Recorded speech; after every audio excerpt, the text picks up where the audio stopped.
नमः संस्कृताय हर्वटीय पंचपदी। प्रसिद्ध दार्शनिक एवं मनोवैज्ञानिक हर्वट के सिद्धांतों के आधार पर उसके शिष्यों ने हर्वटीय पंचपदी का विकास किया है।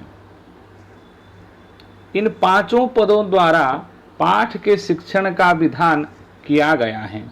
ये पांचों पद निम्नलिखित हैं।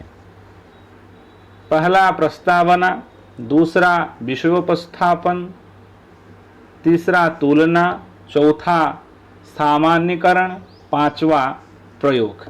प्रस्तावना, विषयोपस्थापन, तुलना, सामान्यीकरण, प्रयोग। प्रस्तावना में एक प्रश्नों द्वारा कवि या लेखक के विषय में वार्तालाप द्वारा प्रस्तुत पाठ के लिए छात्रों को तैयार किया जाता है।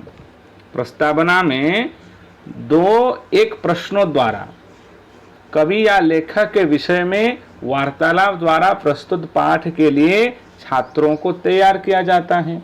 वर्तमान पाठ के लिए तैयारी बड़ी महत्वपूर्ण है। यदि प्रस्तावना ठीक नहीं हुई तो पाठ की सफलता भी कठिनता से मिलेगी।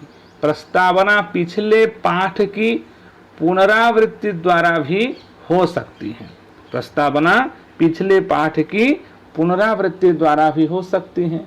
प्रसंग का वर्णन करके भी प्रस्तावना की जा सकती है।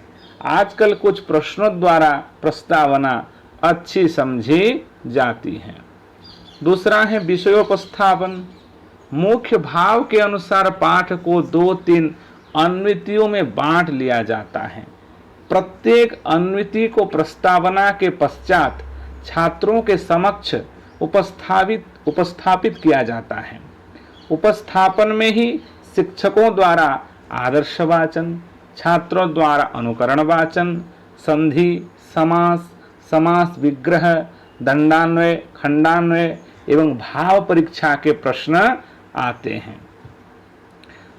तीसरा तुलना में वर्तमान पाठ की तुलना बालकों के संचित ज्ञान से की जाती है। भाषा शिक्षण में काठिन्य निवारण, विस्तृत व्याख्या इसी पद के अंतर्गत हैं। सामान्यीकरण, चौथा है सामान्यीकरण। व्याकरण के पाठों में इसका विशेष उपयोग है। संचित ज्ञान की प्रस्तुत पाठ से तुलना करने पर छात्र स्वयं कुछ सामान्य सिद्धांतों का दर्शन करते हैं। इन सामान्य सिद्धांतों का निर्माण इस पद में किया जाता है। सामान्य सिद्धांतों का निर्माण सामान्यीकरण चौथा स्टेप पर किया जाता है। भाषा शिक्षण में इस स्तर पर पुनरावृत्ति के प्रश्न आते हैं। पुनरावृत्ति प्रश्नाः सामान्यीकरण सोपाने आयान्ति। कविता शिक्षण में समान भाव की कविताएं दी जा सकती हैं। कविता शिक्षण में समान भाव की कविताएं दी जा सकती हैं। प्रयोग, प्रस्तुत पाठ की उपस्थापना एवं तुलना के बाद छात्र जब सामान्य सिद्धांत का निर्धारण कर लेते हैं तब बाद में यह भी आवश्यक हो जाता है कि छात्र नवार्जित ज्ञान को व्यवहृत या प्रस्तुत करें।